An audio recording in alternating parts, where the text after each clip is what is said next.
Swinson. Thank you, Mr Deputy Speaker.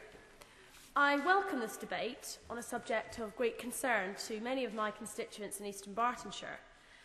And I would say also that honourable members who have spoken from the Conservative benches are certainly right in at least one respect, that this current system of council tax does place an unfair burden on many people, particularly those on low incomes, such as pensioners. Across the country, council tax bills have risen faster than inflation, as local authorities have struggled to cope with additional responsibilities handed down by central government, but often without the additional resources to deliver. Thus, council tax has essentially been used as a stealth tax, often penalising those who can afford it least. And it is a shocking state of affairs that the poorest people pay 6% of their income in council tax, but the richest pay just 1.5%. This surely cannot be right, and it shows just how regressive and unjust this tax is. And it is only due to get worse with the proposed rebanding exercises. We've already seen what's happened in Wales, where people are mostly now paying more. In Cardiff, for example, 2/3 of houses have gone up at least a band. Scotland, thanks to the Liberal Democrats, has a reprieve from the council tax revaluation, while the independent review looks into the issue of local government finance. Thank you, Deputy Speaker. When I was serving as a member of the Scottish Parliament, I distinctly remember the Lib Dems, first of all, supporting a rise in business rates with the Labour administration, and secondly, at no time under both coalition agreements, the first one in 1999 and then again in 2003, local income tax wasn't raised, or indeed the regressive rates of council tax, by you at all as a party. Is that not completely contrary to your position here today? Replies. Just say to the honourable gentleman, he must refer to another honourable member in the third person. Mr Joe Swinson. I, of course, welcome the honourable member to this House, and he will recall, obviously, in Scotland that the Liberal Democrats have consistently argued that council tax is an unfair tax, and in the many negotiations which the Liberal Democrats have taken part in, we have actually secured a great deal of policy commitments that people in England and Wales do not enjoy, such as free personal care for the elderly and the abolition of tuition fees. Council tax is obviously something we are campaigning for and have put forward a submission to the independent review very strongly to get rid of the council tax and introduce a local income tax. The main problem with the current situation is that it bears no relation whatsoever to people's ability to pay. Many of the people who have complained to me about the unfairness of council tax are elderly. This is not surprising, because it's a particularly unfair tax for pensioners. They may be living in a fairly sizable family home, but have a much reduced income compared to the days when they were paying their mortgage and out working. And the situation has got to the point now where no amount of tinkering round the edges is going to solve the problem. The pre-election bribe to pensioners with a one-off payment to help with council tax didn't fool anyone. The problem is the unfairness of the system, and that won't be solved by further complicating council tax through handouts and making special cases. Instead, the best solution is a local income tax. During the recent election campaign, I found strong support in Eastern Bartonshire for the policy of replacing council tax with local income tax. In fact, I was moved to speak in this debate following an experience I had last Friday night.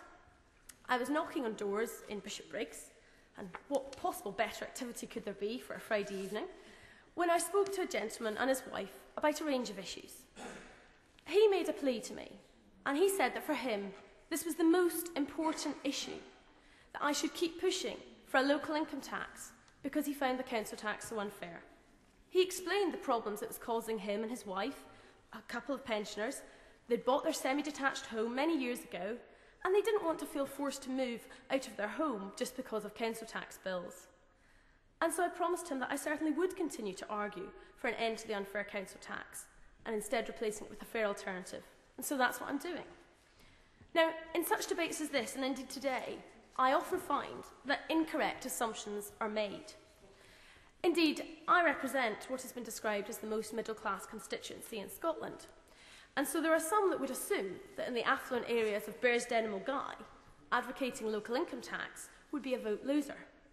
Quite the contrary. Amidst the leafy suburbs, there is hidden poverty, very often pensioner poverty.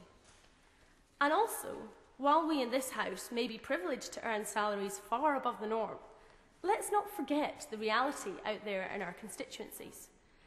Even in my middle-class constituency of Eastern Bartonshire, the average household income is less than £25,000. And so, quite frankly, to bandy about figures which suggest that the average household in Britain has 2 full-time wage earners bringing in over £50,000 a year just helps to reaffirm in people's minds the feeling that politicians are out of touch. So let's not fall into that trap. I'm sure no honourable member here wants to be seen as out of touch. Well done. Grateful to the honourable member for giving way, Mr Deputy Speaker, and I intend to go directly to the Commons Library to check and to reconcile the 2 assertions that the honourable lady has made, that she represents the most middle-class constituency in Scotland, and yet that the average household income is under £25,000 a year. Those 2 facts seem utterly irreconcilable. Utterly irreconcilable, Mr Deputy Speaker. I think that this actually just demonstrates my point, and in fact, I think if you check the figures, you'll find that in the Richmond area, which I think again many people would see as an affluent area. Lady would remember what I said to the honourable gentleman. I apologise. Many thanks. If the honourable member were to go to the library and check the figures, I believe for Richmond, which many people would agree is an affluent area, that actually has an average household income of £27,000 a year.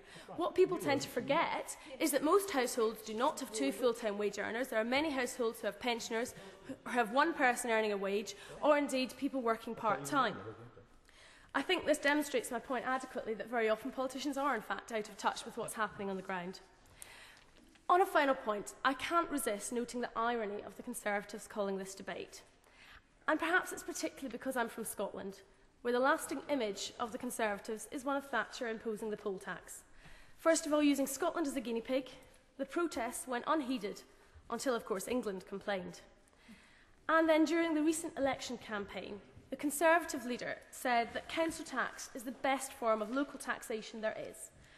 Well, Mr Deputy Speaker, I believe that such disregard for the huge concerns people have about this council tax system, coupled with the memory of the imposition of the poll tax, and of course the blatant lack of substance of policy on this issue, means the Tories simply have no credibility at all on this matter.